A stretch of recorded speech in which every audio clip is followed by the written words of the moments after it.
All right, guys, we are now live in the Facebook group. What's up? Happy Monday. So what we will be doing is we will be doing a training on 6 supplements that is actually worth your time. Well, most people should consider. Most people, we're not going to say definitively, but most people should consider taking. Right. So in this training, what we're hoping to do, like I said before, is just create a lot of clarity as to like how to identify reliable supplements, reliable companies, also supplements that you should consider. And then from there, like, how do you determine beyond that list of if you should or should not consider taking supplements? And then we're going to open up for a Q&A at the end. Sound good? Thumbs up. Okay, great. So I have Coach Tobi here joining me today in this training. So Coach Tobi, he is the director of coaching within Thriving On. So not only does he have a small clientele that he takes care of, but he also takes care of the coaches too. He is a wealth of knowledge, and also fun to boot. Tobi, tell him also like 2 fun facts about you. 2 fun facts about me. Yeah. I'm really not that fun. Bullshit. I call bullshit. Well, one fun fact is I moved to the United States about, let's see, when was that? 8 years ago now?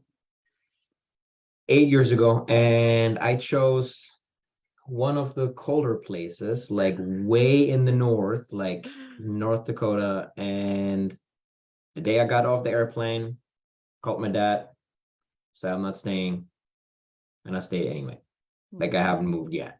So I don't know if that speaks for or against me. Why don't you tell them where you're from originally so they can get I'm some originally context? from Germany. Yeah. Quite a bit of ways away. Yeah, now I'm here. So yeah. Also, here's another fun fact that I can say about you. Okay, go ahead. You're a homeowner. Well, now we just moved in. Today was the first day with internet in the house. Yay. Yeah. So Coach Tobi and our director of operations, Rachel, they're married. And so they recently just moved into a house that they spent like Thursday until Sunday. They were like not working at all, which is great because they needed to focus on that. And so now they're getting settled in the house. Tobi's in his office. And you can see Rachel's desk on there. So it's really great when I have to go on meetings with them because I can literally just talk to both of them and they talk to each other and get things done really fast. So it works in my favor for sure. All right. So that's a little bit about Tobi. So Tobi and I are going to be chatting about 6 supplements that most people can consider taking. We're also going to be providing clarity as to how to identify reliable supplements and reliable companies. And then also what should you be doing in terms of actions to identify supplements that you specifically can consider taking as well beyond the list that we provide. Just really providing a lot of knowledge because we were talking about before, a lot of people feel overwhelmed. Well, I say this a lot to a lot of people. I'm sure that everybody listening to this, if you've already had a conversation with me, you probably already heard me say this, that there's no such thing as feeling overwhelmed. Right? A lot of times when people feel overwhelmed, it is because of uncertainty. When somebody's feeling overwhelmed, if somebody just gave you the answer and gave you the map to get where you need to be, all of a sudden that feeling of overwhelmed goes away. Right? So it's not that you feel overwhelmed, you just lack clarity. So Tobi and I hope will provide that clarity for you. So that way you feel a little bit more empowered because knowledge is power. And then also one step closer to becoming the CEO of your own damn health, which is our big old mission here at Thriving On. All right. So before we get started with the supplement list of things that we believe are worth people's time and consideration, why don't we start with just helping them figure out how to identify reliable supplements and companies? Let's just start with that. Absolutely. What do you think? I think one of the more important things to do is, well, checking out the company. Right? Like before you invest money in supplements that come from a company, just Google them. Do you align with what the message that they're putting out there? Right? Like most companies now, they have like a little little bit more about us, our background. They have like a little, I don't know, like 3.5 minute video on the website. Yeah, Do like a mission you, statement or something yeah, like do that. Yeah. you agree with them? Do you follow an athlete that you absolutely love because of what they stand for, right? Do they trust that product, Mhm. right? Because if you love, like if you align with what like some people stand for, some like athletes, and they align or associate with that company, chances are probably high that like you're going to align with what that supplement brand is standing for too. Yeah. I love that you started with this. This is like my love language right here. Here's the thing is like with supplement companies, most supplements that are sold come from the same manufacturer. For So sure. like the supplement companies that you go to, there is some variability. There are some companies that provide better quality, make sure there's no fillers. There's some that don't, but majority of supplements come from the same manufacturer, same ingredients, things like that. And so when it all comes down to it is like, look at the people behind it. Because your money is supporting a brand, your money is supporting a business. So look at a business that you align with, that has a mission that you believe in, and people that you believe in. I always say this whenever I'm thinking about investing in a company or a service or anything like that. I always start with the people first. I always start with the people first. I love that you started with that. I really, really did. Okay, so what's the next thing that you would say? The next thing I would say is kind of like you can probably split that into two pieces. Mhm.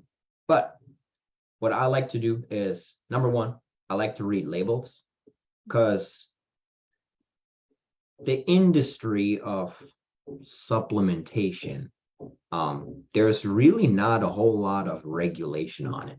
Mhm. So companies can, or the fitness industry in itself can make a whole bunch of claims that the product that they're giving out solves all kinds of solutions that there actually isn't really a solution for, right? So like if they make a claim, investigate the claim. Is that claim bullshit? If yes, Mhm. probably don't buy it.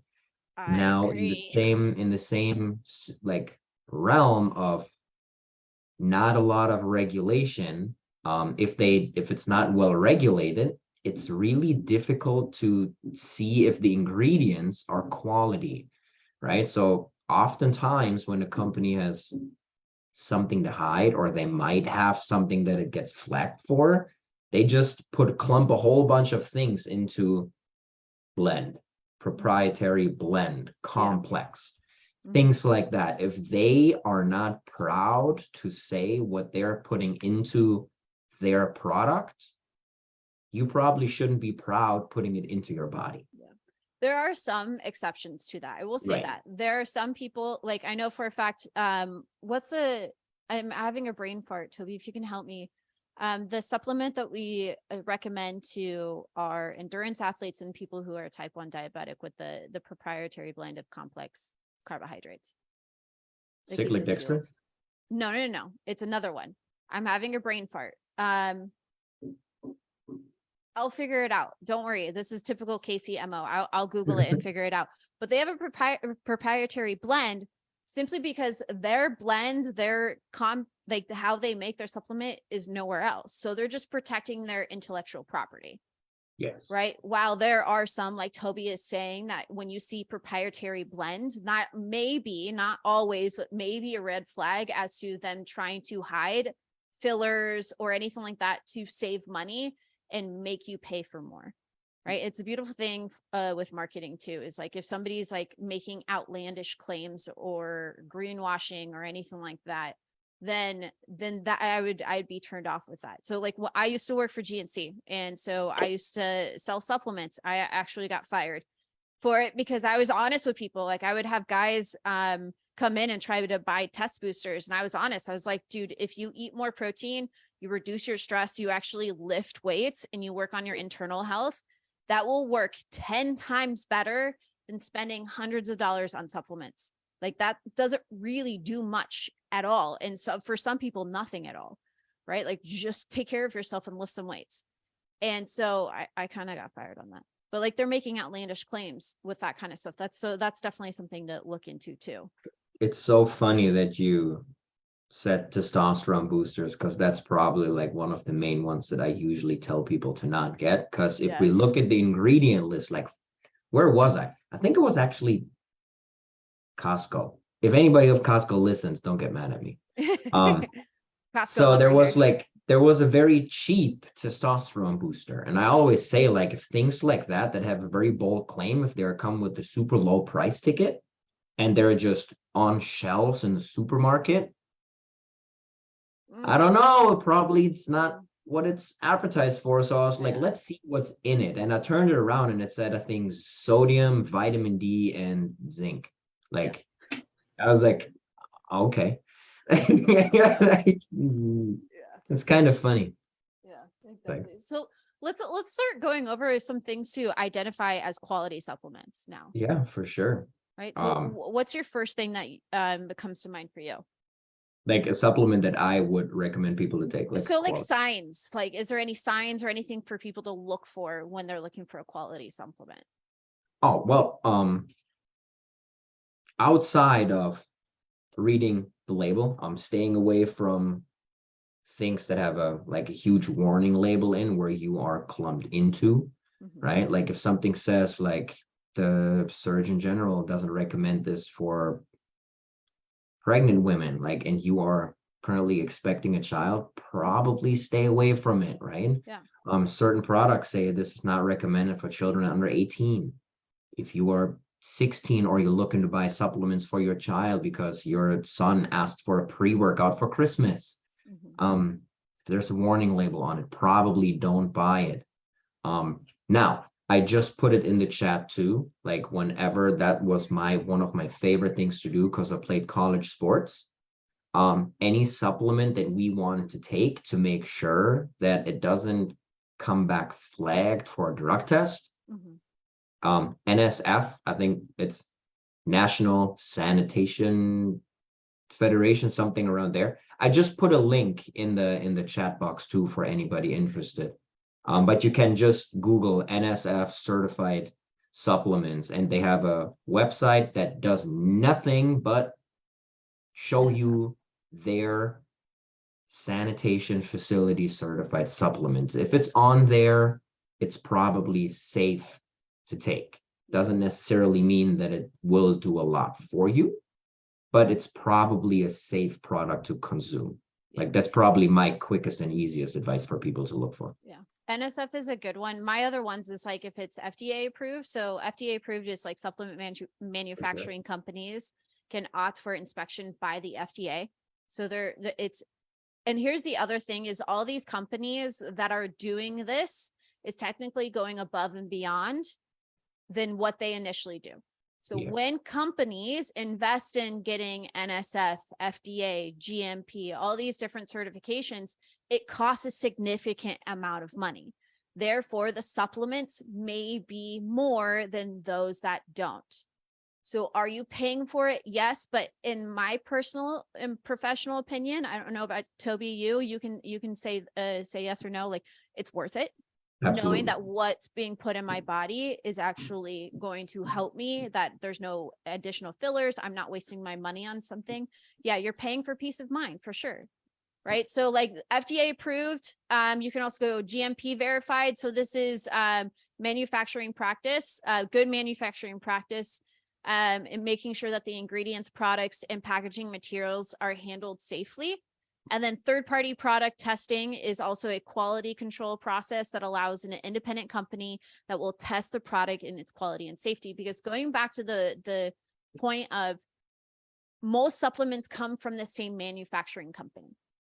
So a lot of supplements that don't have things that are regulated, let's say that you're an athlete or something like that, or you're getting drug tested or anything like that, some supplements you may pop hot for that. Like you might do a piss test or a blood test and you might pop hot for it. Not because it's actually in the supplements, but because the machines that they're using, they use the same machines. They didn't clean it. And so it's going from one supplement to another. So you might have a supplement that's approved, but it's mixed with what previously was on that machine. Therefore, you're popped hot. There's actually some athletes that are being like positive blood test or piss testing or things like that, just because of that alone. So to protect yourself, things like NSF, GMP, FDA, those are some things to look at, and they have actual little stamps on supplements sometimes that you can Yes. look at and verify that. Some other resources that I would say as well is you can also see companies that say that they're evidence-based and clinically dosed as well. So evidence-based and clinically dosed means that the dosage that is within the supplement is actually supported by evidence-based like research, that the dosage in that supplement can make a difference. Because let's say a common example is like those Bang drinks. It says that it has like creatine and all these things, but it's seriously just enough just to say it's in there, but not enough to actually do anything. And it's just a marketing thing. It's like, hey, like we have creatine in this. We all know that creatine is great, so go ahead and use it. But it's like not even enough for it to make a difference. Like you'd have to drink 10 of those to even see somewhat of a difference, but then your heart will explode. So like, let's not do that.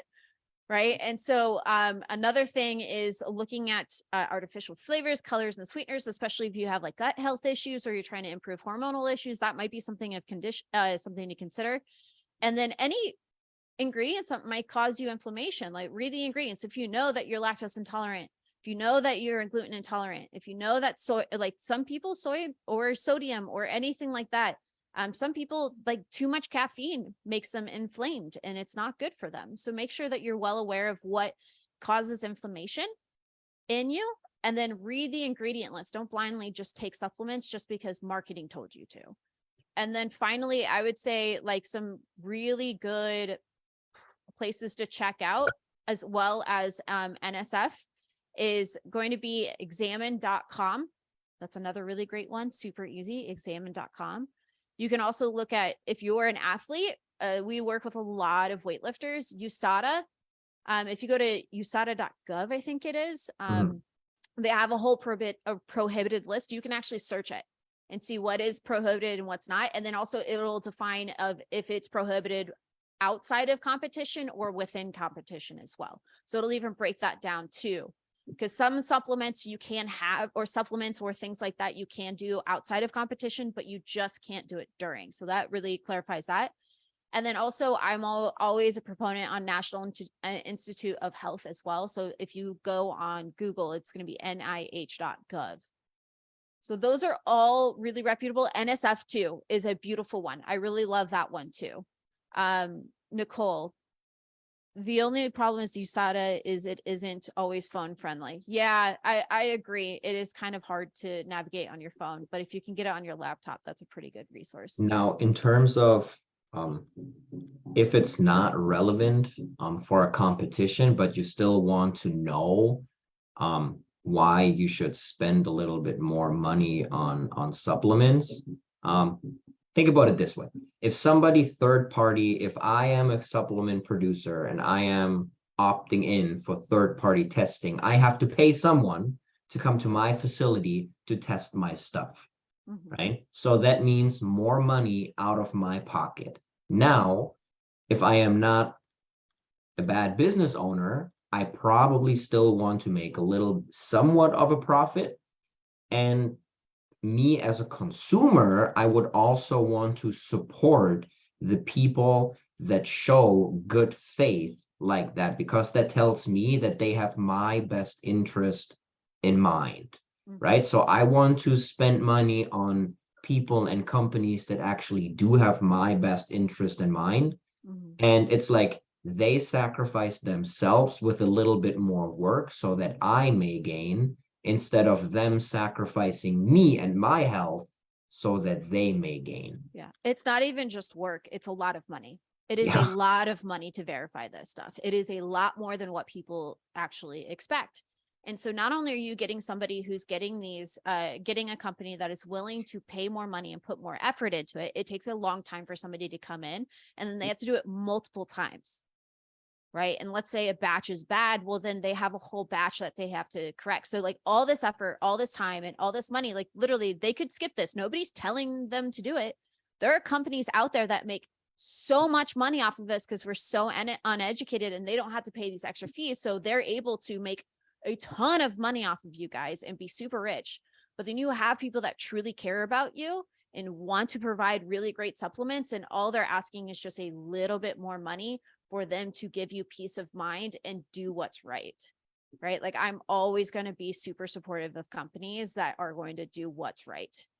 So again, that's why starting with people is super important. My love language, Toby, starting with that one. I was like, oh, so good. I love it. I love it. Okay, cool. So let's go into 6 supplements that most people can consider to take. Let's start with that. So what's your first one? What would you say?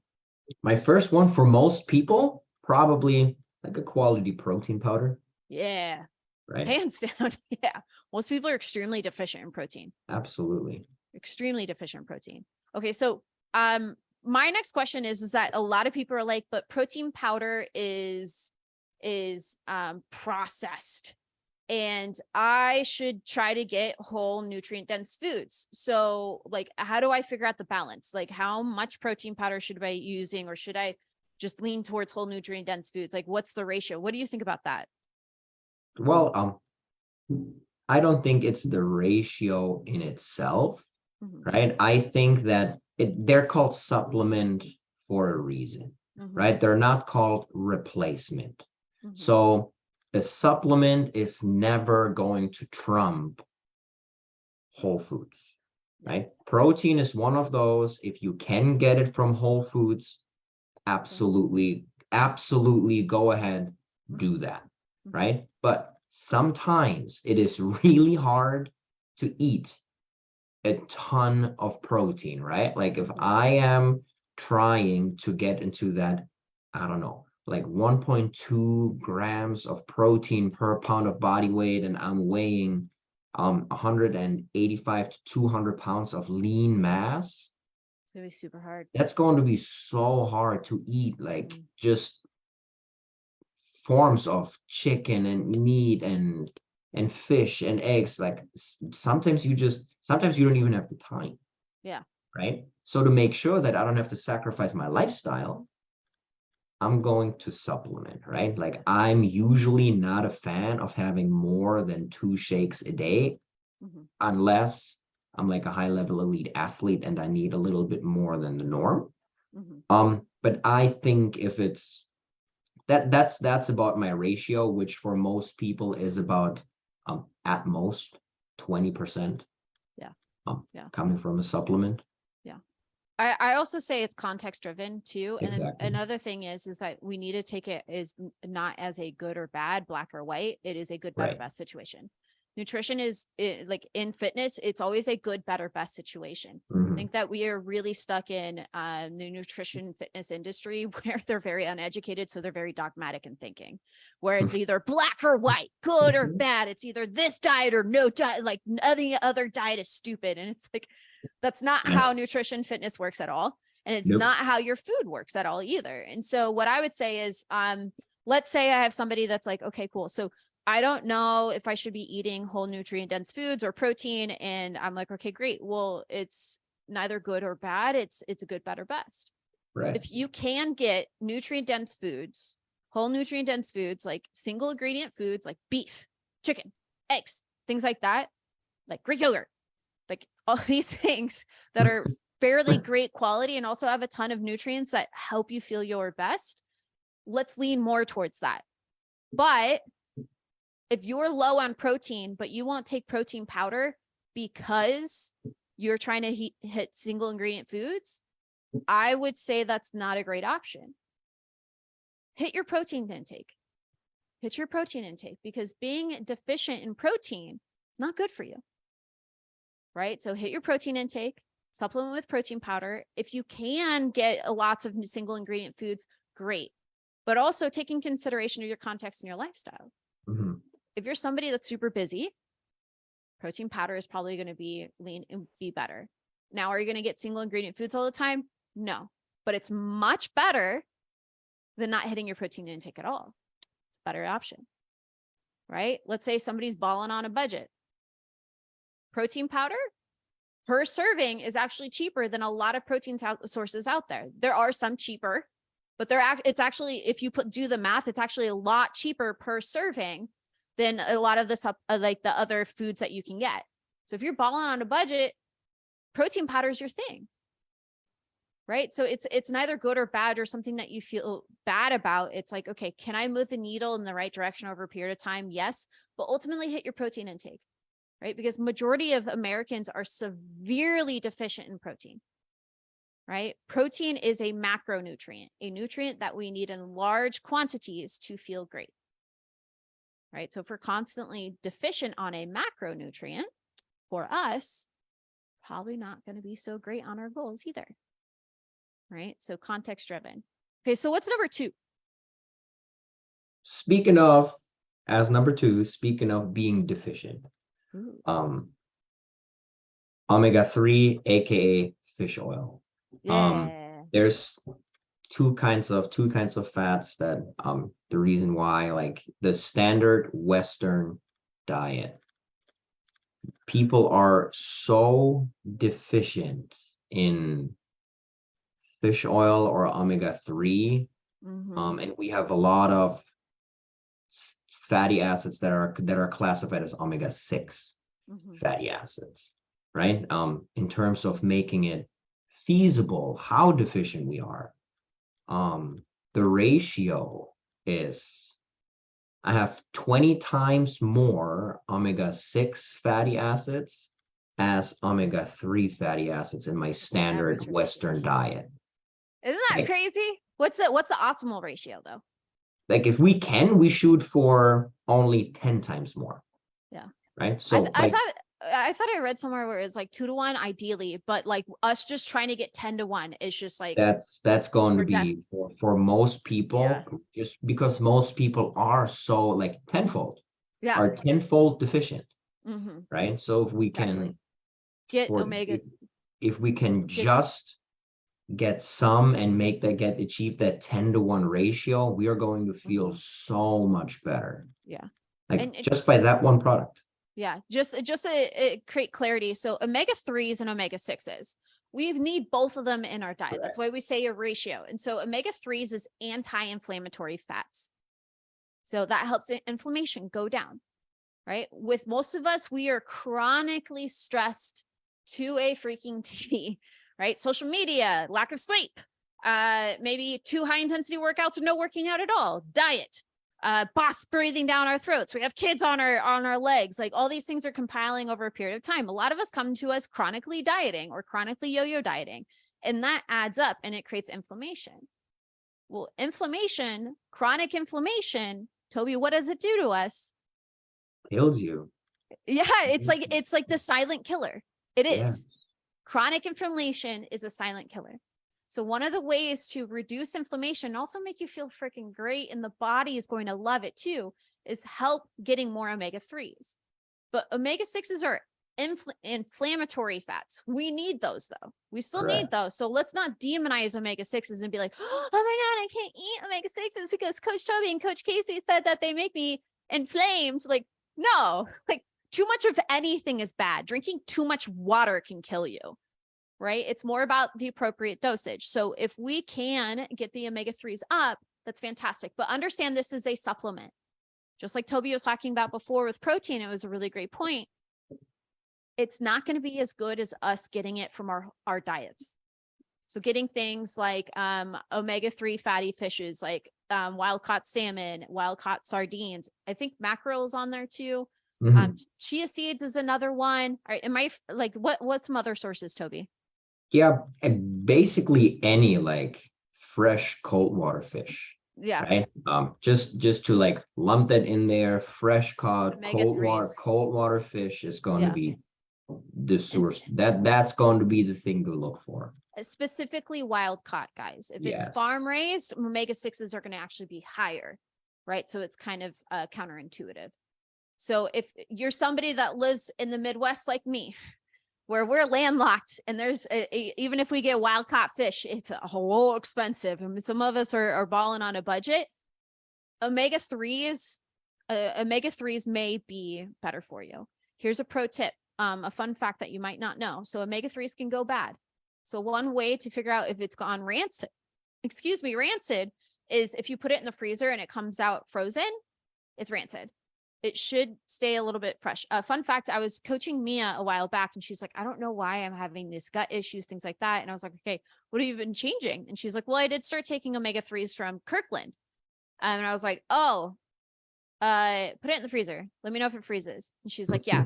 And it's like, it went rancid, right? So it's actually bad. So like if you're getting omega-3s, I would highly suggest keeping it refrigerated. Also, cod liver oil is another option that I always love to explore with people, because then it has like so much more nutrients. It actually has vitamin D in it as well. It's fantastic, and you can get it flavored. You can and just take it up. It's really not that big of a deal, and it's fantastic for you. I love that. Right. So what's number 3? What's the third supplement, Toby? So before we get there, I know Tori had a question. Tori said go that for she's read that if you eat salmon or other of those classified fatty fish 1 to 2 times a week, you can get enough omega-3s. Context And driven, depends. exactly, because as we were just saying, it's more about the ratio rather than the singular amount per. Yeah. Right. To make it a little bit easier to understand, like inflammatory means stress inducing, right? Anything that's good for us is also stress reducing, because the body improves recovering from that stress, right? Working out is a stress inducing activity. Mhm. Now, our body recognizes that, recovers from it, improves. Getting a vaccine is a stress reducing thing, or stress inducing thing, right? So our body recognizes those like dead forms of virus, recovers from it, improves. Yep. Right? It's the same thing with omega-6. It creates a slight inflammation, which is stress inducing. Our body recognizes. But then we need to recover. Correct. We have to recover. And if we don't, then all of a sudden you're creating all this chronic stress, which creates inflammation, which adds on, it makes it harder for you to build muscle, lose fat, blood work starts coming back bad. You start feeling like you're spinning the wheels. And then also mentally, that's not good for you either. It affects your brain, affects how you think, right? It affects everything. So we want to make sure that we're recovering, right? Nicole, what's your question? Sorry, just thoughts on krill oil to reach your omega-3 and 6 intake. I've heard mixed reviews on it absorbs faster, blah, blah, blah, blah, blah. Like, thoughts on that or no go? I'll be 100% honest. Toby, you can take this if you know. I don't. I know that the only experience I've ever had is that I talked to somebody that was taking it, right? That's about the only experience that I've ever had with it. Yeah. I would probably like be in the same boat. Yeah. When doing my own research, Googling, spending some time, I'm just doodling around on the phone. It's mixed reviews. Some say it's better, some say it's not. It's the same thing with cod liver oil. Some say it's more potent, some say it's not. Yeah. It's a matter of if it makes you feel better, cool. Right? Why not? Like, as long as it doesn't make you feel worse.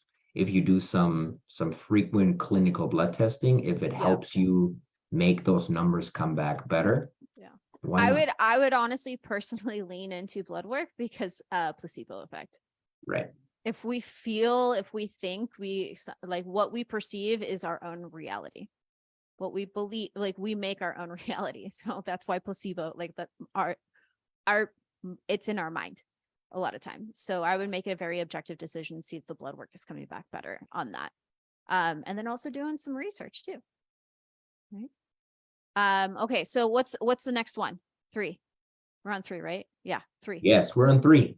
Everybody knows us at Thriving On. We're all about lifting heavy things, gaining that muscle, eating the food. So one thing that is proven numerous times to help with that, I know what you're gonna creatine. say. Creatine. Yes. Creatine. Is, I think, from what I've read, the number 1 most researched supplement. It is. And by far largely overwhelming positive findings. Yes, There's almost no reason, if you work out, if you lift heavy weights, there's almost no reason not to take it. exactly. And it's found in your food. By the way, 100%. it's the only supplement that has a 75+ year study on it.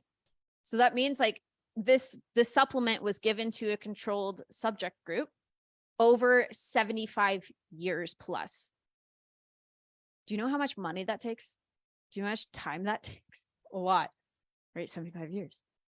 And they have collected information over information. So like that's the only supplement that I know of today that has that much research on it and is supported, that it is just a supplement that most people should take. Right. So Tobi, what are some of the benefits of taking creatine? Why should people even Oh, yeah. think about taking creatine? Well, I know that I said we're all about lifting weights and it's going to help you with muscle gain. It doesn't like directly promote muscle gain. What it does do is it helps to create energy within the body. Yep. Right. And if you have more energy, you'll want to move more. You'll maybe get a rep or two more. You'll maybe get a few more pounds on that barbell. And then over time, if you're being consistent with it, because, you know, with creatine, as with everything else, consistency is going to be key.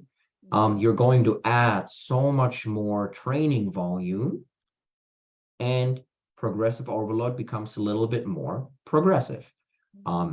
But it's not just working out. If you have more energy in your day, right, you're maybe preventing that like afternoon crash. You might be able to have a little bit more pep in your step. You might feel a little bit more alert, right? You're not missing things at work. You feel like you're just a little bit more present in your day. And just that by itself is such a huge win. There's also like, this is one of the very few supplements that I would say just about every single person should take. The only type of person that I would like not recommend it to, and it's only just because we don't have enough research to support it. It's neither good or bad. It's just, we just don't know, is pregnant women. That's the only thing, right? You can make your own educated decision and talk to your doctor and things like that, but there's just not enough research out there for us to definitively say like, yes, it's safe for pregnant women, or no, it's not safe. So it's kind of like limbo. So we're not going to recommend it. But from there, like there's so much more than just physical, like benefits from it. There's also a lot of cognitive benefits from creatine too. Huge. So it's a supplement that not only helps with the performance side, but also helps with mental health, like your brain health. There's actually research being done on how it affects Alzheimer's. And it's a lot of like really great, promising things. Nothing definitive from what I am currently aware of right now.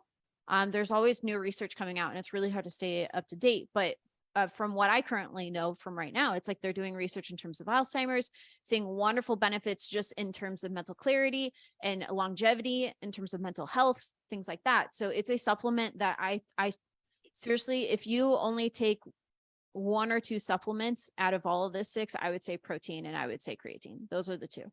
Those are the top two, I would say. Yeah. Right. Did I miss anything, Tobi, on that? No, but we got a bunch of questions on creatine, which I love. Oh, okay. Love it. First, Stacy wants to know, is there a certain brand? So that goes hand in hand with the things that Casey and I were leading with before. This will be a little bit more about reading the label and investigating into the company. The gold standard in terms of creatine is something if it's sourced from CreaPure. Yep. There's multiple different brands that utilize CreaPure. Some are more expensive than others. It's the same thing with technology, right? Some phones are more expensive than others. That doesn't mean that they call you differently, right? So multiple different brands they all utilize CreaPure. So if you can find a creatine that has CreaPure in it, my 2 favorite ones in terms of even solubility are First Form and Thorn. I love both of them. Tobi, before you move on, can you explain what solubility is? Yes. If you mix creatine or like any kind of product with liquid, it doesn't always, sometimes it leaves a little bit of like grain in the bottom. The more grain it leaves, the less soluble it is. And oftentimes supplements, in order to be efficient inside of your body, they need to be dissolved in water first. So if they're not dissolved and they leave a lot of that like sand and grain in the bottom, not only is it going to taste like shit, but It's it icky. also won't act as efficiently. Yeah. Right? I think even real pure creatine that I've had, there is some that are still Yes. left. So if you Yes. find a little grittiness at the bottom, that's not bad. But in comparison to poorly made creatine, Yes. it is kind of icky. I get like the shakes. I know I'm taking in like bad creatine when I'm like it Yep. makes me feel like I'm taking medicine. I know Yeah, what I'm you get taking. goosebumps like, oh. Yeah. it So be- like, it be- and you also want to make sure that you're doing like you want to try as best as possible to find Pure or something high quality like that, just because of how it reacts with the body as well. So like the only side effects of creatine is, well, one, if you take it by the bucket loads, that's not going to be great. Just going back to like too much of anything is not great. Like 5 grams a day, you're good. You don't need more than that. But it's also can cause slight water retention, like Correct. bloating or something like that. Now, a little bit. So some people will see maybe the scale go up 1 or 2 pounds when they start taking creatine over time, over not just over time. Yeah, not just this. Unless it's a really, really poorly made creatine, then it might be just water retention because of the quality of the supplement that you're taking, the body, how the body reacts to it. But if you're taking a quality one, you may gain like 1 or 2 pounds over a shorter period of time. And it's because it causes your muscle tissue to hold on to a little bit more water, which is a good thing for muscles. And if anything, you look a little bit more jacked. yes. Most people are like, oh my God, I gained a pound on the scale. I'm like, yeah, but you get to work out freaking harder. You get to build muscle faster. You feel better and you looked a little more jacked today. So why are you complaining? Who cares about the weight on the scale? It's doing its purpose, right? So here's a reminder for those that are a little bit too wrapped up with the weight on the scale. Remember, fat loss, right? Getting lean and weight loss don't always go hand in hand. There are going to be times where you might see the scale stay the same or go up a little bit, but you're losing fat, you're getting strong, and you're looking jacked as hell. That's okay. Right? That's what it's you at some point in somebody's journey, you're going to outgrow weight loss. Yes. And then it goes into fat loss. No. Right. So if you're like, oh my God, I saw a pound or 2 go up. Well, remember me freaking out in front of you, and then you're going to get snapped back into reality and be like, okay, I look jacked today. Let's go. No. The next 2 questions to stay on task. Okay, cool. Thank you. The next 2 Appreciate that. questions to stay on task. Tori wanted to know when the best time is to take it. Research has shown that it's far, far more important to take it consistently, like over a period of time, rather than when. Yep. Right? So whatever makes you remember to take it. I know some people do it with like their morning cup of orange juice, if that's what they fancy. Some people have it with their protein post-workout. Some people have it with like some amino acids and some electrolytes pre-workout. Whatever makes you remember, that's going to be the best way for you. Yeah. Consistency is far more important than timing. So like I would say this, so it's also about like, it's about consistency. So one way to kind of bridge the gap between consistency and optimal, right? Because remember this, always remember this. If optimal is no longer applicable, it is no longer optimal. For example, somebody can give you the perfect macro breakdown, but if counting macros is not applicable in your life, you cannot consistently do this over a long period of time. It is no longer optimal for you. Right? Consistency will always outweigh optimal. Now, one way that I've helped some athletes combine optimal with applicability or application is putting it in your post-workout shakes. So for those who are looking to build muscle, recover faster, maybe they're not always like a super performance athlete, but they love to see themselves grow in the gym and also just reduce inflammation after training hard. adding a post-workout shake can be really beneficial. And so in terms of creatine, it is best absorbed when you are combining it with some type of carbohydrate and also sodium. Okay. And so if you can do a post-workout shake with some protein powder, some type of carbohydrate, which is something that we will go over on what specifically, and then also maybe put a little bit of electrolytes in there, that is going to be optimal. But you just taking it every single day is going to be way better. It's like talking about like 5% versus like 90%. Focus on the 90 of taking it every single day. And once you get that down, then let's work on the 5%. Right? So keep that in perspective. And then one more question. Yeah. Autumn was wondering if it's dependent on food intake. As in, if you don't hit your protein goal, creatine won't do its job. Now, I haven't read a study that like definitively says yes. What I can see though, what people who claim that or studies who claim that they mean is creatine is an amino acid. One amino acid by itself won't do the trick.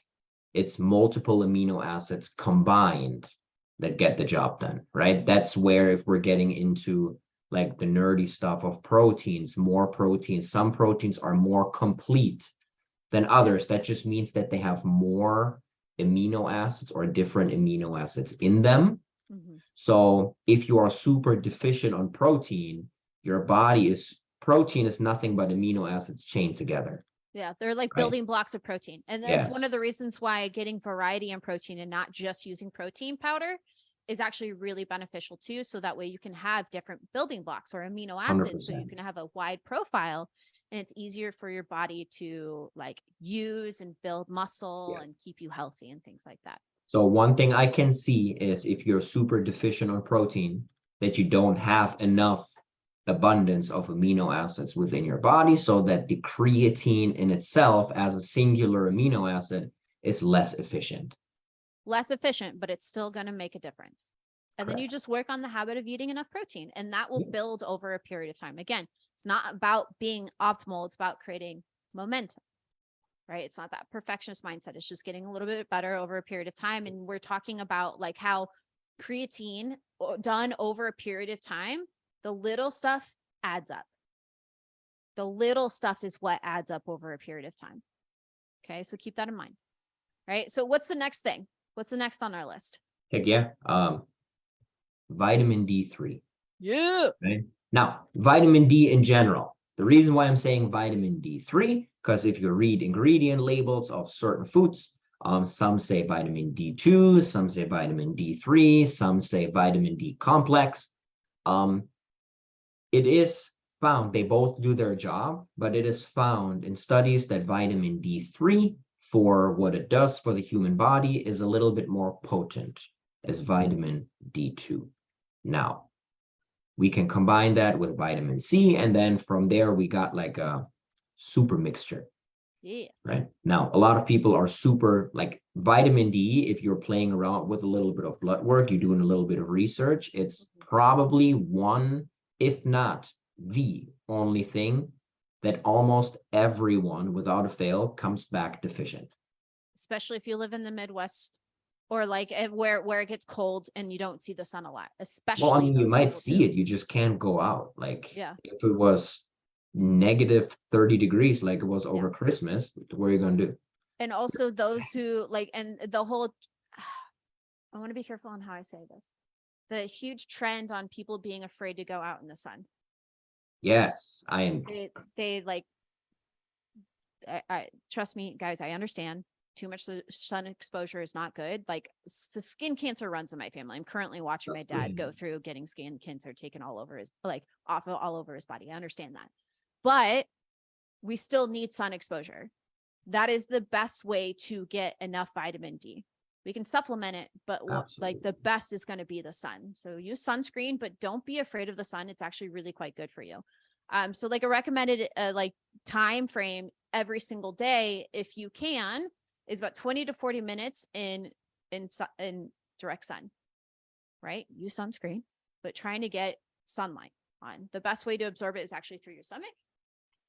right? But just general exposure is really great. Now in the winter, we don't see it very often. I don't know about you guys, but I'm trying to get in the fucking out when I'm outside. I hate being cold, so I don't get much sun exposure. So I'm deficient in it.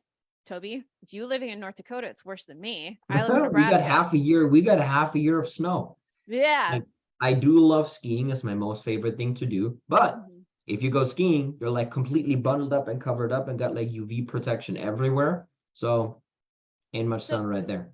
So Toby, why should people care about vitamin D3? Because it's good for everything. Yeah. It's shown to be performance boosting. Mhm. It's shown to aid in immune system function. It's shown to be testosterone increasing. It's shown to help you sleep better. It makes you happy. Mhm. Like, how many more reasons do you need? Now, to drive your point home, Hold on one second before. How many of you guys get really kind of like wanky during the winter? How many of you guys get kind of like meh, meh, meh? you wake up and you're like, ugh, it's so gray outside. Yeah, and so how many of you guys notice that you have lack of motivation to go to the gym? Lack of motivation to walk. You get a little bit more emotional eating during the holidays, right? And so it's not a direct effect. I didn't raise my hand. Lower my hand. I didn't even touch it. That's so weird. It's not necessarily a direct effect in terms of people gaining weight during the winter. You seeing if it does it for you too?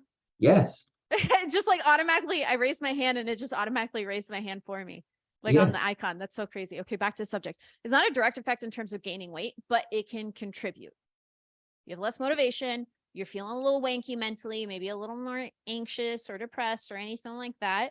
Like, vitamin D3 may make you have a little bit more of a pep in the step. That in itself is really great. And then for like hormonal health, it's really fantastic. So, okay, so what's the optimal dosage for vitamin D3 then? How do we figure that out? Now, again, to know how deficient you are, Mhm. blood test is the only way to tell. Mhm. Vitamin D is one of those vitamins that are not water soluble. They are fat soluble, That's what I which wanted you to means talk about. you got to be careful that you don't overdose for too long on vitamin 3. I know that some doctors do overdose, but only for a very, very short period of time. If you're very deficient, they boost vitamin D so that you're getting your levels up to speed, and then they lower that back down, right? So a very safe or a maintenance dose to take is to look for 5,000 international units. That's those, like, that's the unit that it comes in. Yep. Right. So Right. So just in the just for time's sake, let's move on to the next one. What's the next one? We're like, wait, I knew this was gonna happen. Toby and I can talk for fucking ever, so we apologize if you guys have to go. Let us know. But if you guys want to stick around, we have a lot of knowledge, and we're gonna stay here and answer your questions too. So if you want to stick around, just let us And know. passion. Very passionate too. Yes. Right? Magnesium. Okay, cool. The next one will be magnesium on my list. Have some magnesium. Again, for all kinds of reasons. Magnesium is important for bone structure. It's important for performance. It actually can help you sleep better. Now, careful, start magnesium a little bit slower. If you go get a whole ton of it, you might find yourself on the toilet in the next morning.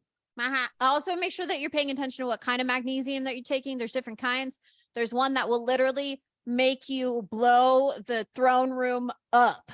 Yes. Make sure that you're paying attention to that too. So I think the other thing is that magnesium is actually an electrolyte. It's in your electrolytes. So for those of you that sweat a lot, maybe are in places that are a little bit hotter, like you're in Texas or Arizona or Southern California or places like that Or where you you sweat a just lot. Yeah, you're just a sweater. Also, those that lift weights too, those that are athletic will burn through magnesium more. Also, females around their periods need more magnesium. It actually helps reduce period symptoms. So it's all contextual, right? So pay attention to that in terms of dosage. I'm like, you're going to see how Toby and I are huge proponents in terms of blood work. I am supplementing magnesium every single day because I suck at sleep. I'm also a female athlete. I know how it is in terms of recovery. And I got my blood work done 3 months ago. And even with me supplementing with the recommended dosage, it still said I was deficient in it. So I had to actually up my dosage. And then I saw a significant difference. So it's all contextual and different for the person. But if you can just start taking magnesium, easing into it, and allowing your body to adapt so you don't have to sit on the toilet all the time, it's a great, great supplement, especially for those that struggle with cramping, struggle with period symptoms, struggle with sleep, want to recover faster, things like that. Strength gain, magnesium helps your muscles to contract. It's Yes. on the physiological level. If you have a hard time, like if there's a lot of people who are significantly stronger, right? Like if you are below average in strength, right? And you're putting in a ton of work, you might just be deficient in magnesium because your muscles don't fire the way they're supposed to, Mhm, right? Like there's so many benefits of taking it, mhm. right? Almost no reason not to. But again, be careful with how much you take and what kind you take. Yes, exactly. All right. So last on the list, what's the last one? A dextrin or Yeah. a carbohydrate supplement, right? The reason why we specified dextrin is because it absorbs a little bit faster, Mhm. right? Now, why a carbohydrate supplement? Right? Casey, as a weightlifter, right, or as a strength sport athlete, Mhm. why would you take a carbohydrate powder? Yeah, it's a good question. One, as an athlete, specifically post workout is where I would put this. And so what that purpose would be is to, one, help me recover faster. Carbohydrates is like specifically dextrin, right? Like that's what we're talking about right now. My body will break it down. And then so when your body takes carbohydrates, it will break it down into glycogen and fill up the glycogen stores, right? Or storage or whatever you want to call it, right? Just think of the little storage cells or whatever, right? And you'll have glycogen in there. So glycogen is what fuels my muscles, which I want to use during my training. And so it takes about 24 hours for that to like start using it. So what you digest now, 24 hours before, for most people, it takes about 24 hours the next day for you to start seeing that. So I'm first going to be like bringing my stores back up in terms of glycogen so that way I can train the next day. It's one of the reasons why having less carbohydrates or less food on your rest days is absolute bullshit, and I hate it. By the way, you still need food on your recovery days. Your body's still working on recovering. Eat freaking food. You should be steadily eating a good amount, especially if you want to build muscle and you also want to perform well in the gym and you want to have energy on a day-to-day basis, right? And then from there, also carbohydrates helps you with reducing cortisol levels. Yes, stress. So think of it this way: when you're working out, boom, you're stressed. You're lifting the weights, you're doing all the heavy things, you're getting fitty, creating a stressor, which will create an adaptation of building muscle or improving endurance or improving your energy output and things like that. And so what goes up must come down. So if I put carbohydrates in right after my workout, all of a sudden it's sending a signal to my body to immediately start recovering, reducing inflammation, reducing cortisol, starting the recovery process faster. Now, if I didn't do that, it might take a lot longer. Imagine that repetitiveness of recovering faster and harder over a longer period of time.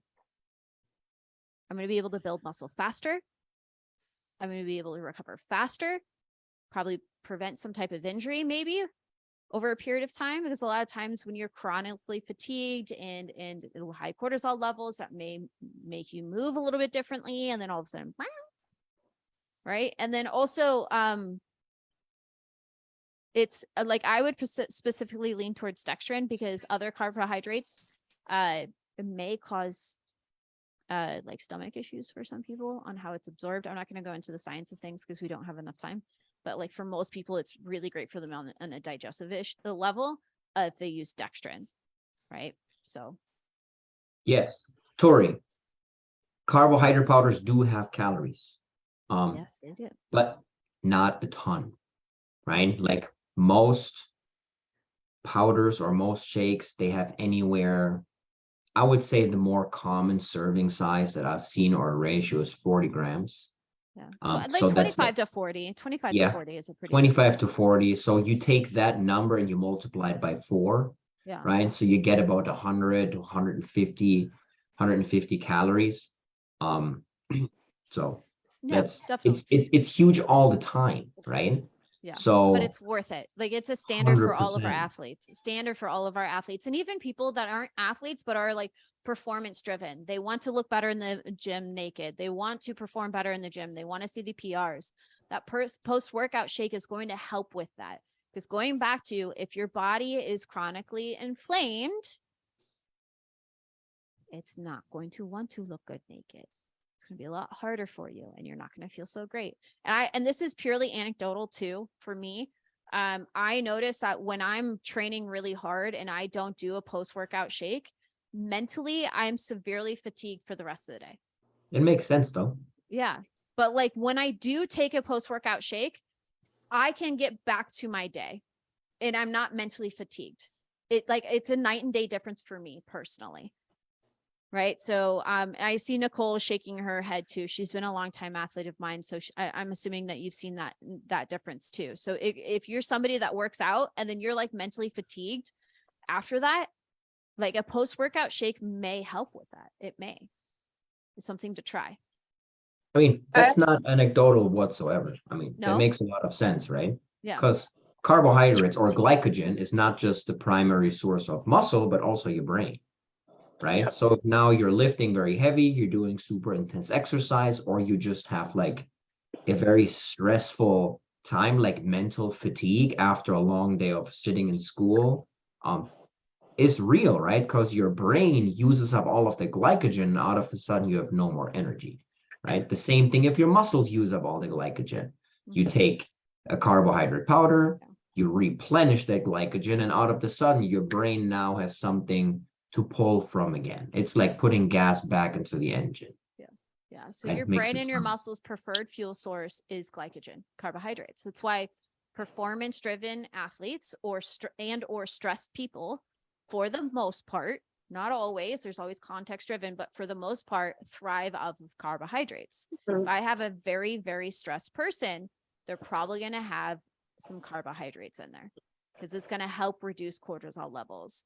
And then also if you're doing a lot of CrossFit or high intensity workouts or a lot of HIIT training and you're trying to do a low carb diet, you're not going to see much performance in the gym. You're not going to recover really well. And you're not going to be able to manage the stressors that you're putting on your body coming from life and that training. So if you want to do that, make sure you're eating enough carbohydrates too. So Joe asked a question of, would you recommend mixing the protein, creatine, dextrin, and all in the same workout? Yes, that's what we were talking about before, is like creatine ultimately is absorbed when you pair it with some type of carbohydrate. And I would also throw in some type of like sodium. Some post-workout like carbohydrates, like if you look at the back, that it might actually have the sodium already in there. I don't know if First Form does. I would have to check that.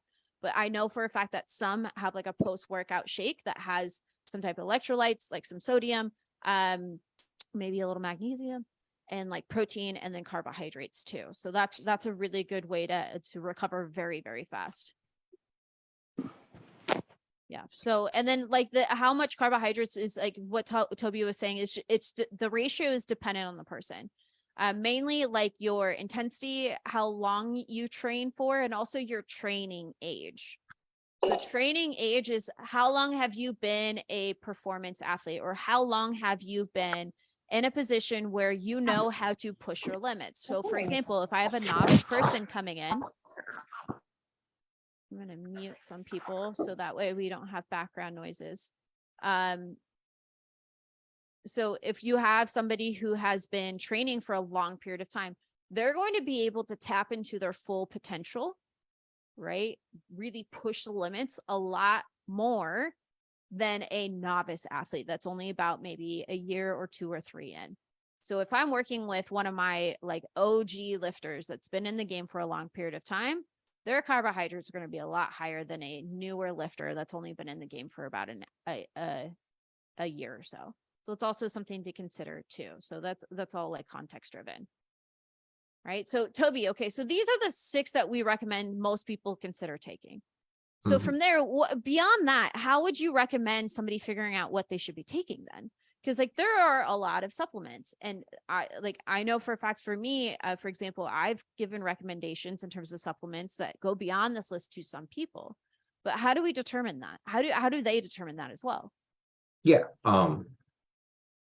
I would always say that it depends on what you want, Mhm. right? We Definitely. can classify a few of these supplements to have more of a health and longevity Mhm. purpose, and then some others of the list, and some overlap and they play in both. And some have more of a performance boosting, muscle building, Mhm. aiding Yeah. effect, Yep. right? So Agreed.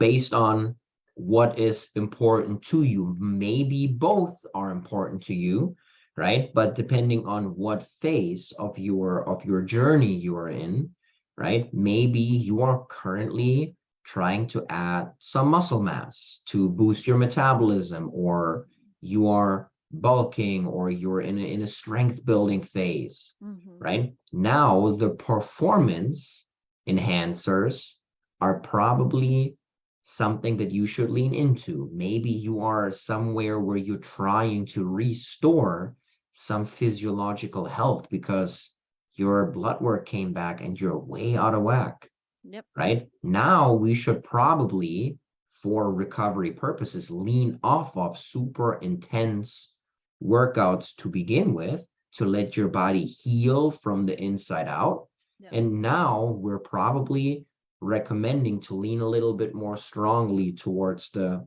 health and longevity type of supplements, right? So it's very Yeah. context driven. It is very it's definitely dependent on that. In terms of performance, let's just say this, performance enhancers aren't always going to make you healthier. They Correct. aren't. So please know that just because you're a performance athlete does not mean that it makes you healthier. I know a lot of performance athletes that they're willing to take supplements that may be harmful for them long term for health, but they're willing to make that sacrifice in order to perform better. Okay, so just understand that. Then from there on the health and longevity side, or if you have some like foundational things that you're dealing with, maybe some gut health issues or hormonal issues, what we personally believe at Thriving On is test, do not guess. Because a lot of these supplements, you can over supplement or you can under supplement, and those both have negative effects. And also, you may be taking supplements that you honestly don't need to be taking. So, for example, BCAAs, like if you're getting enough protein intake every single day, that's like watering your lawn when it's already raining. That's wasting money right there. Right. So then there you go. You saved a pretty penny if you're buying some BCAAs, but you hit your protein like a pro. Right now, if you're somebody who's like vegan or vegetarian, or you're somebody that's a little bit older and struggles with hitting protein intake, BCAAs might be a good addition. But like there's other things that you should be taking in consideration of looking at your blood work and seeing from there. So for example, I have hypothyroidism, right? So I take medication on that. I also supplement with that with things like zinc and iodine. But that was specifically told by my like somebody that I hire to look at my blood work and help me find those things out. Right. There's so many people that are seeing online where it's like, okay, if I want my thyroid health to get better, or if I want my progesterone to get better, or if I want my testosterone to get better, I need to take It's a different these. state. Right. And so they just blindly take supplements because of marketing or anything like that. And it causes more harm than good. Right. So test, do not guess. Beyond this list, I strongly suggest just getting blood work done, having a professional look through it, and giving you a very objective recommendation. Or if you want to go to a medical practitioner that actually knows what they're doing, and give you like recommendations as well. Right. That's what I would suggest. Like empower yourself with knowledge, try not to spend money on things that aren't going to work or may make things worse in the long run, to be honest with you. Right.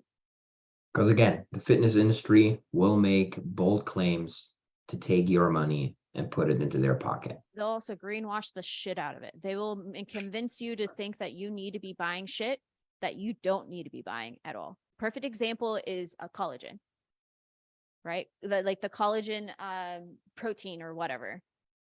Collagen was actually a filler, like a cheap filler that they used to put in protein. So that way they could sell it for cheaper, because like when you think about like collagen is not necessarily a complete protein. It's not exactly bioavailable, which, just to put it in simplest terms, your body ability to eat, digest, absorb, and use it, right? Just because, like, for example, plant-based protein, they're actually getting a lot better in terms of bioavailability with plant-based protein powders. You just have to find the right one. But like plant-based protein sources, like the shitty burgers and all that stuff, like some of the foods that you find out there, sorry, I just like, it's poor quality. Like, look at the ingredient list, it's super long. Tell me that's more better for you, right? I get when it comes to morels, I'm a full proponent in that. Fucking do it. But if people are like, hey, like, I'm gonna eat this burger because it's healthier than eating meat, I'm gonna be like, show me the fucking proof. Like, thank you. Anyways, going back to getting out of that rabbit hole that I just went down.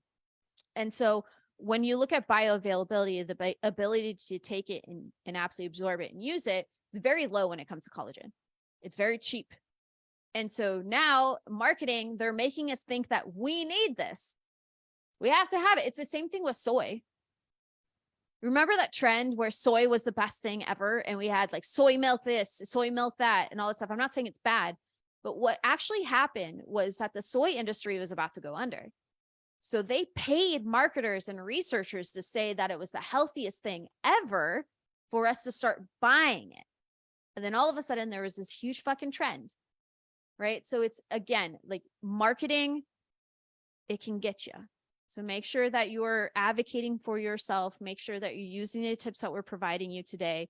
If you ever have any questions, just go in the Facebook group, or if you're working with a coach, just ask them and they'll be able to help you advocate for yourself to make the right educated decision for you. Right? Yay. I like the heart. Thank you for the heart, Veronica. I love it. Shut up, Meeple. She was barking. I don't think you can hear it because of the speaker, but she barks loud. Right? So let's open up to Q&A. What kind of questions do you guys have?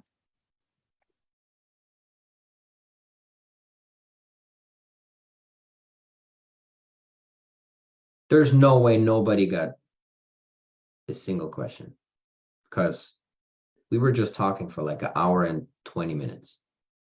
Maybe we were just that good at explaining things, or maybe they're just like, I just want the fucking giveaway. Ooh. Veronica, what's up, girl? That was it. It's like, give me the giveaway. Is that it? She has one track mind. I don't blame you though. Those protein bars are good. Okay, cool. So let's do the typical MO. I'm gonna close my eyes. Right. We're gonna stop recording this. No, she actually has a question.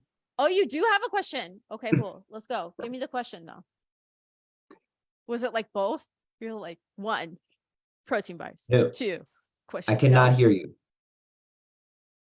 Oh, so you have to unmute yourself. So if you're on your phone, tap it and then hit the speaker button at the bottom left.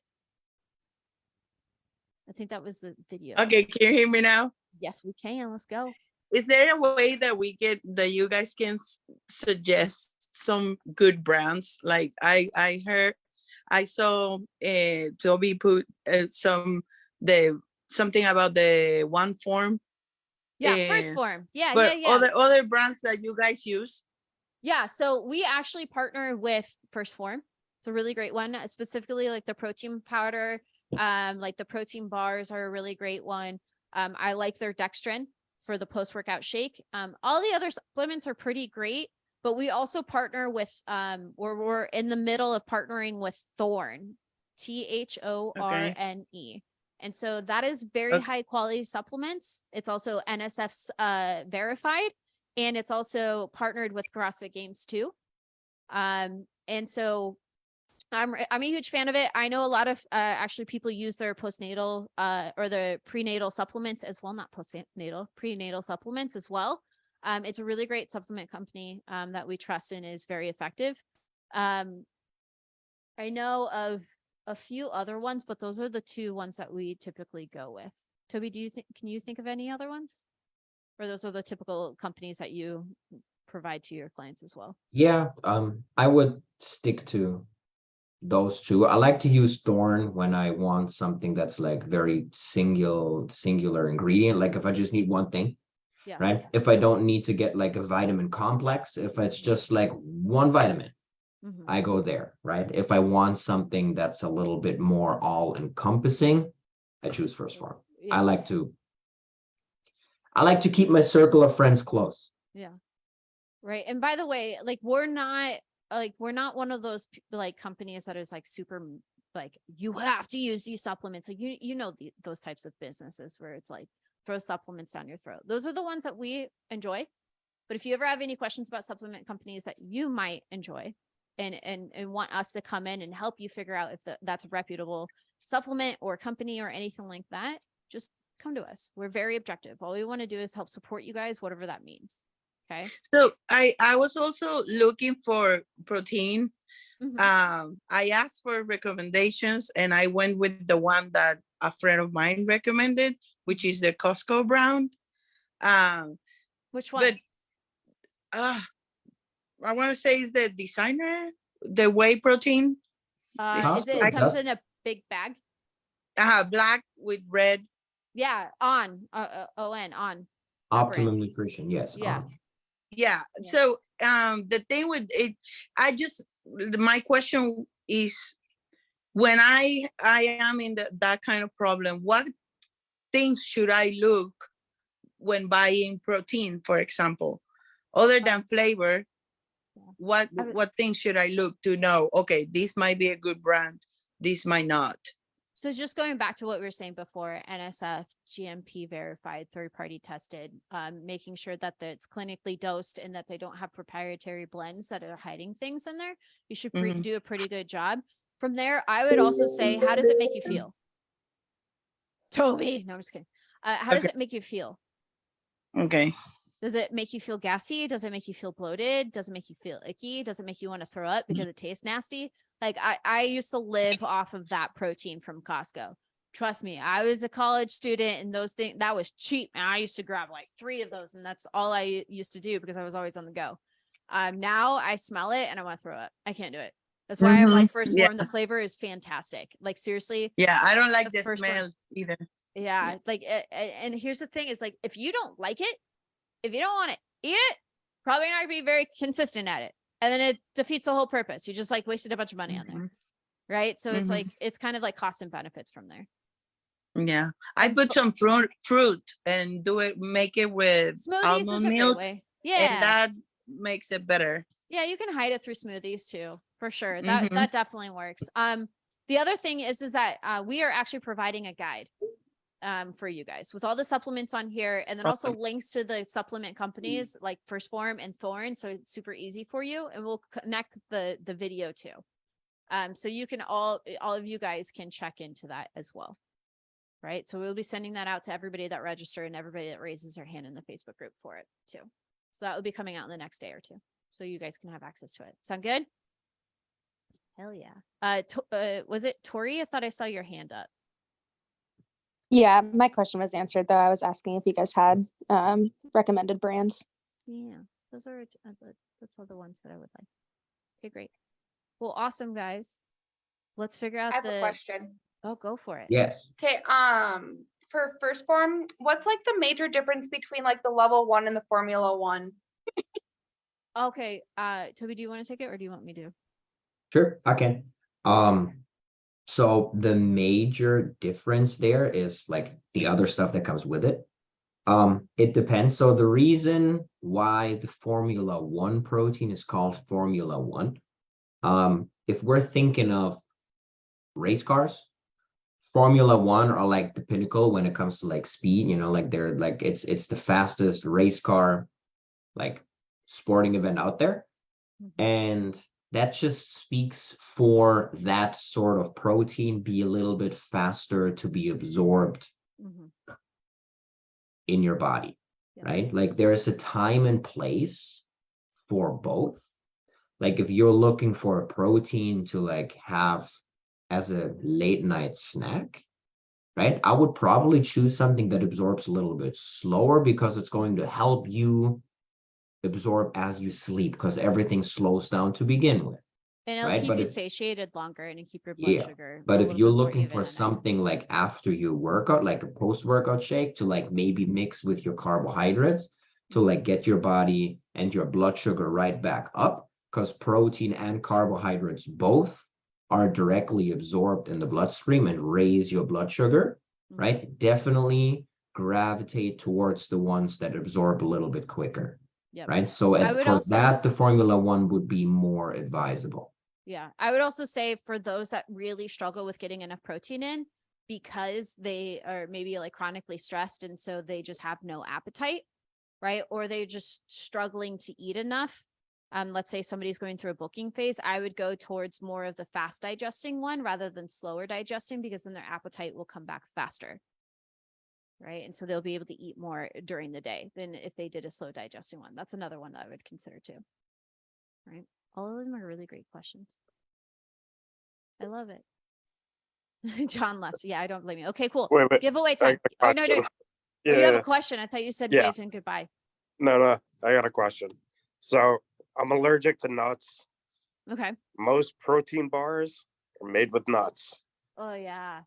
I use powders that generally makes it easier, but are there any bars that are like nut free? Yes, there are. I remember looking this up. And I forgot which ones. Casey, don't some of the Built bars, aren't some of them nut free? Some of them are, I believe so. There's also there's also a protein bar called No Nuts. Sorry. That would I have a- so I don't know the macros behind it, but it says 100% nut free, dairy free, vegan protein bars. Just be careful because some of those, like, again, they'll say they're protein bars, but it's like got a little bit of protein in it, but Right. it's not protein dominant food, right? Which is like, if I want to buy a protein bar, I want to know that there's a ton of protein in it, Right. not like just 10 or 12 grams. Yeah. Honestly, I would just like, I think it was as simple as me Googling it. Okay. Was saying like protein bars with no nuts. I know that there are some. I definitely know that there are some. Yeah, I Um, wasn't sure if you guys just might know offhand, but okay. I used to. I've got the worst memory, but like I think that it's a simple Google. But like try the no nuts one All right. No just nuts. because of the label. Sorry, I'm immature. Right. I have Okay, one cool. more question. Go for Yes, it. go ahead. Okay, thoughts on probiotics? Hmm.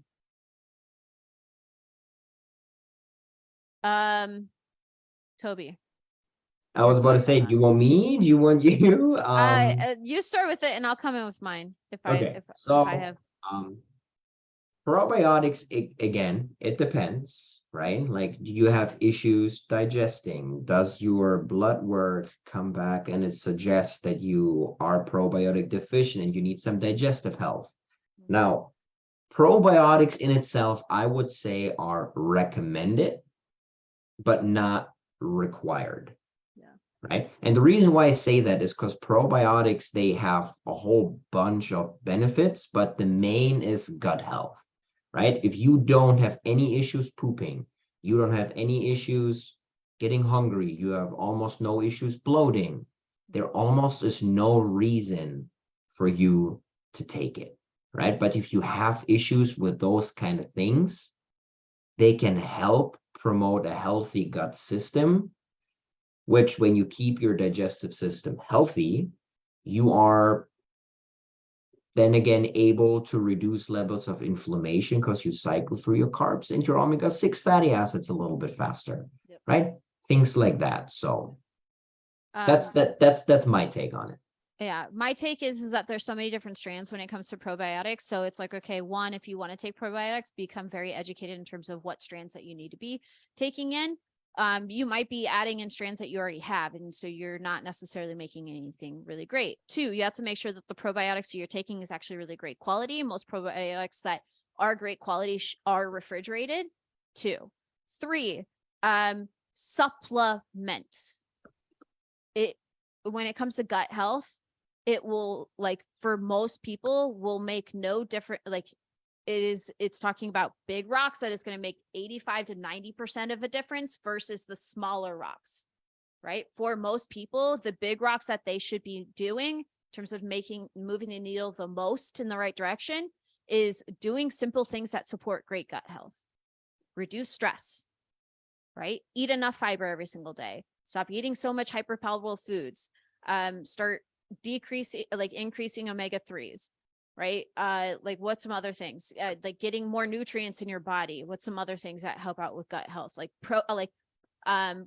Sleep. fermented foods, sleep, fermented foods. So like, if you don't sleep, if you don't eat fiber, like if you don't get things that are green on your plate, if you haven't added some like fermented foods that support really great gut health, like sauerkraut and kimchi and all these different things. If you're eating extremely hyperpalatable foods all the time, if you're eating a ton of sugar and you're stressed beyond belief, like, and you can't sleep, like, don't be fucking with probiotics right now. Focus on the big rocks. Focus on the big rocks. And once you get to the big rocks done, you're going to move the needle a ton. And then that's when you start focusing on the probiotics, unless you have like a specialist coming in. It's like, hey, like, let's add this to, this is a specific strand that you should be doing. Here's a high quality stuff. Then that's when I'd be like, okay, listen to the professional. Right. But it's like, in terms of gut health, we are in the baby years of understanding of what's going on. Baby years. So with that being said, I like, if I was personally going to get probiotics, I would have a professional come in and test my like gut and tell me what to take. I wouldn't blindly take it because I don't want to waste my money and I don't want to make things worse if that's a possibility. If that makes sense. Yeah, that makes a lot of sense. Yeah. Toby, The your only hand was- reason I was taking probiotics is because somebody told me to, because I'm like prone to like yeast infections. So Mhm. they're like, oh, take a probiotic and you won't get as many yeast infections. What kind of probiotic? There's Yeah. so many out there. It's so like, that's the thing is like, again, it's that's why I'm a huge proponent on like testing, not guessing. Toby just said, you can say this, you can interrupt me. I interrupt you all the time. Oh, well, first off, just because you were throwing words around, what's a hyperpalatable food? Ooh, good question. Hyperpalatable food is a food that is literally marketed and engineered to trick you into eating more. Right. So like there's researchers that come in and fuck with your food, and also the branding, even to like the color and the sound of the crunch or of the bag and things like that will trigger your brain into eating more food than you actually need. Perfect example, just breaking it down really simple. Like, Toby, if I told you to eat 3 like steamed potatoes, no butter, no salt, no nothing, would you be able to finish that? Well, no, because it'll be so dry. Yeah, it'd be super hard. It'd be super, super hard. You get full like that off of maybe 1 or 2. That third one, you'd be like, oh, I want to throw up right now. Versus, have you ever been guilty of eating a whole bag of chips? Fuck yeah, especially when watching TV. Exactly. I hyper focus, I zone out, and I do not stop. There are 3 to 5 potatoes in a bag. But the bag actually has more calories than the actual potatoes that have nothing on them. No salt, no fat, no nothing. People literally take researchers and research the perfect ratio to sodium, to fat, to the crunch, to the color, to everything to trick you into eating more foods. Why do you think one of the reasons why we are so overweight and we don't know why within the US diet, like the American diet? It's because we're literally being marketed and being tricked to eating more foods than we need to. But that also means like lower quality food. And so a lot of times we're eating a lot of lower quality food, not calorie, lower quality food. We're also increasing stress in our body. Going back to what we were talking about before. So that's Think of all the foods that have both high carb and high fat. Yeah. Those are usually the ones that get you. So anything that comes in a package technically is hyperpalatable foods. Right now, we're going to demonize everything that comes in a package. Oh, no. Right. But we can understand if we lean into more single ingredient foods, what we can grab out of the ground, like if it grew out of the ground or from a bush or a tree, or we can kill it, like if it's a single ingredient food, if we lean into those more, we will naturally just start making better decisions with our food and not overeat so much. And we'll also feel really great too. That makes sense. Right. Now, because we were talking about some dosing and optimal dosing with vitamin D, I just, as Casey was talking, and she was talking about strains and multi-strain. If you are taking a probiotic or you are being told to take a probiotic, there's a few things that I would make sure to hit on. Number one, the dosage on the back. It should, like, the units that they come is called a CFU. Make sure that the optimal dosage is 5 billion CFU. Sounds like a ton, but in terms of like cultures, it's actually not that much. So 5 billion CFUs, making sure that your probiotic, it says on there, is multi-strained, because there's so many of them. From there, you should also take it AM in the morning and PM in the evening, because it's a 24-hour day. And if you're using up all of the bacteria throughout one part of the day, out of the sudden, there's nothing left for the rest or the remainder, right? So AM and PM.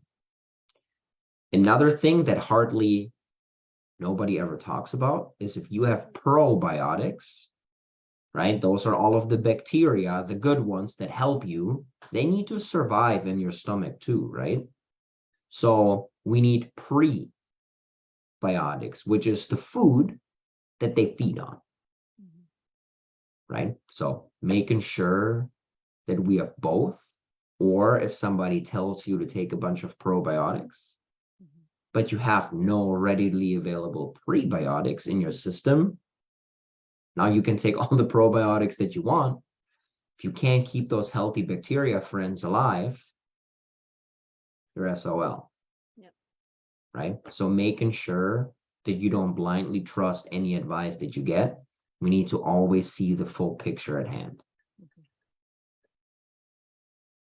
Dun, dun, dun. Knowledge bombs by Toby. Love it. All right, guys. Giveaway time.